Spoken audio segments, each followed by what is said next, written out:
história da nossa casa, planeta Terra e o surgimento da vida. Nós vamos abordar assuntos sobre o surgimento do planeta e a vida desde o seu início até a atualidade. O nosso grupo é composto por 5 discentes do curso de Licenciatura em Ciências Biológicas da UFRJ Rural, orientados pelo professor Lúcio Caetano.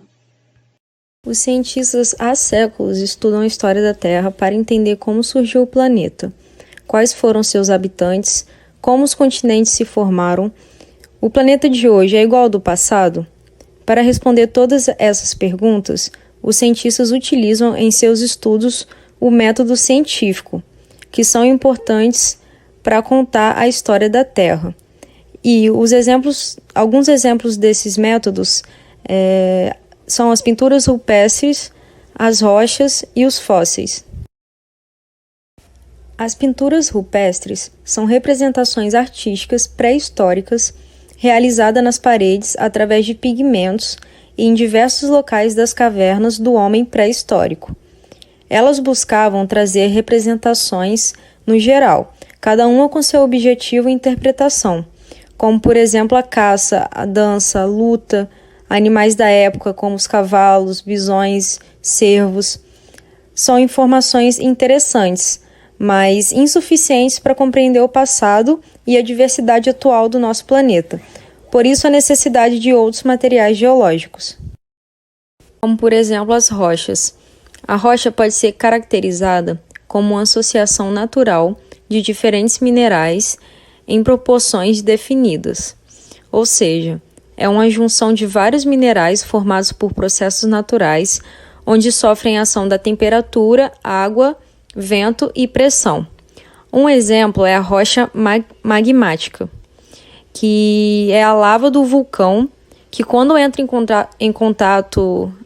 em erupção e em contato com a superfície terrestre, ela se resfria rapidamente e se solidifica, formando a rocha. Lembrando que a lava do vulcão é um material pastoso que, há bilhões de anos, deu origem às primeiras rochas do nosso planeta e ainda existe no interior da Terra. Por isso, a rocha é um importante material para contar a história da Terra. Sobre os fósseis, eles são restos ou vestígios de animais e de vegetais que ficam preservados em rochas ou em outros materiais, como o gelo. São encontrados nesses materiais ossos, ovos, caules de plantas e pegadas de animais.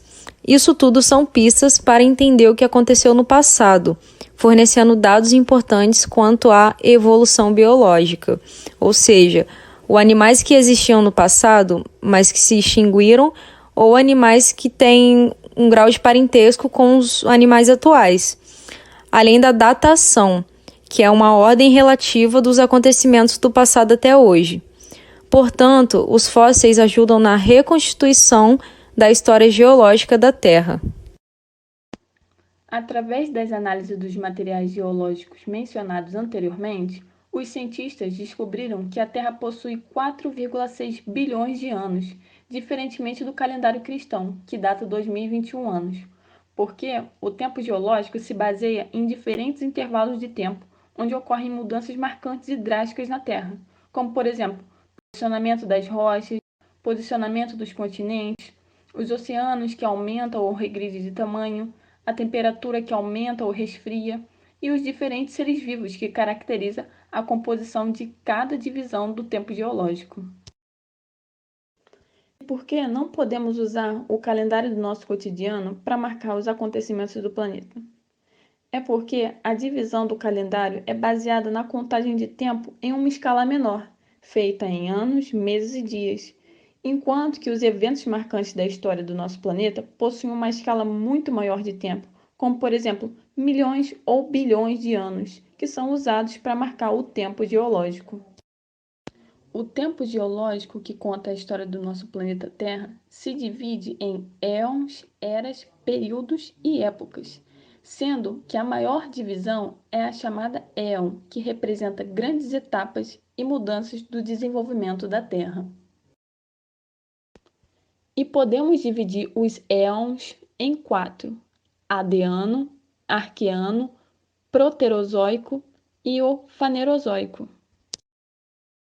O éon Adiano, com a idade de 4,6 a 4 bilhões de anos, onde se caracteriza o início da formação da Terra como um material orbitando o Sol, e nesse tempo que se formaram as rochas mais antigas. Além disso, o planeta era um ambiente totalmente hostil, sem vida, sem água, extremamente quente e constantemente atacados por meteoros e meteoritos. No éon arqueano, de 4 bilhões de anos a 2,5 bilhões de anos atrás, acontece o resfriamento do nosso planeta, possibilitando que a superfície seja recoberta por um raso oceano, o oceano primitivo, e é nele que surge a vida. Organismos unicelulares, ou seja, de uma só célula. Além disso, também ocorre a formação de um supercontinente único, o Vaalbara, que vai passar por diversas organizações ao longo dos éons até originar os nossos 6 continentes. O éon proterozoico foi de 2,5 bilhões a 541 milhões de anos atrás. Nele surgem os primeiros organismos pluricelulares, que evoluíram dos organismos unicelulares do éon anterior. Esses organismos com mais de uma célula são fotossintetizantes, como as algas, produzindo oxigênio, possibilitando a diversificação da vida no nosso planeta. Essa vida ainda está no oceano. O éon Fanerozoico começou há 541 milhões de anos atrás e ele dura até os dias de hoje. É conhecido pela diversidade da vida. Surgem os animais com esqueleto externo, como os insetos e as aranhas, e também os animais com esqueleto interno, como os peixes. Além disso, de um modo geral, os invertebrados, como as lulas, os polvos e os insetos e as aranhas. Esse boom de novos tipos de animais possibilitou a conquista do ambiente terrestre. Mas a vida é seguida da morte, e durante o éon Fanerozoico ocorreram diversas extinções de espécies devido ao dinamismo da Terra, ou seja, as mudanças que aconteceram, como regressão marinha, aquecimento global, erupção vulcânica, resfriamento do planeta e elevação do nível do mar, provocando a extinção de diversas espécies, mais o surgimento de novas espécies, que se tornaram abundantes e se diversificaram. Há vários períodos geológicos no éon Fanerozoico, só que o que chama a nossa atenção agora é o Triássico. O período Triássico é onde se destacam a gênese dos dinossauros e onde houve o início da fragmentação da Pangeia, devido ao movimento das placas tectônicas. Os répteis iniciaram a sua soberania no planeta e conquistaram o ambiente terrestre, aquático e aéreo. Ademais, ocorreu a evolução e a diversificação dos répteis com a capacidade de pôr ovos com proteção, como as tartarugas e crocodilos, e houve também o surgimento de mamíferos. O impacto do asteroide com a Terra gerou uma explosão, causando uma grande nuvem de poeira no ambiente. Com essa nuvem cobrindo o planeta, a luz do Sol foi impedida de penetrar no ambiente, e isso causou escurecimento e resfriamento da atmosfera, ou seja, muitas plantas e animais morreram. Mesmo com esse fato, algumas espécies conseguiram sobreviver.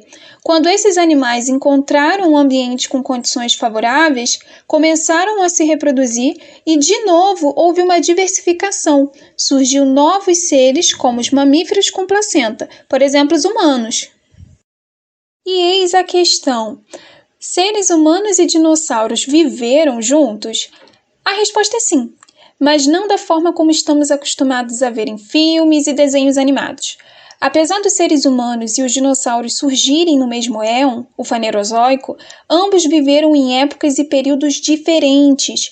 Os dinossauros foram extintos há mais de 60 milhões de anos antes do surgimento dos primeiros hominídeos e, portanto, não conviveram com eles. E por que sim? Porque os dinossauros coexistem conosco, mas na forma de pássaros. Cientistas afirmam que as aves são descendentes diretos dos dinossauros, ou seja, as aves de hoje são descendentes de aves terrestres primitivas que sobreviveram lá quando todas as florestas do mundo foram destruídas há cerca de 66 milhões de anos. Revisando, nesse vídeo nós falamos sobre a história da nossa casa, falamos sobre as investigações científicas, o tempo geológico e passamos por diversos eventos que foram muito marcantes na história do nosso planeta.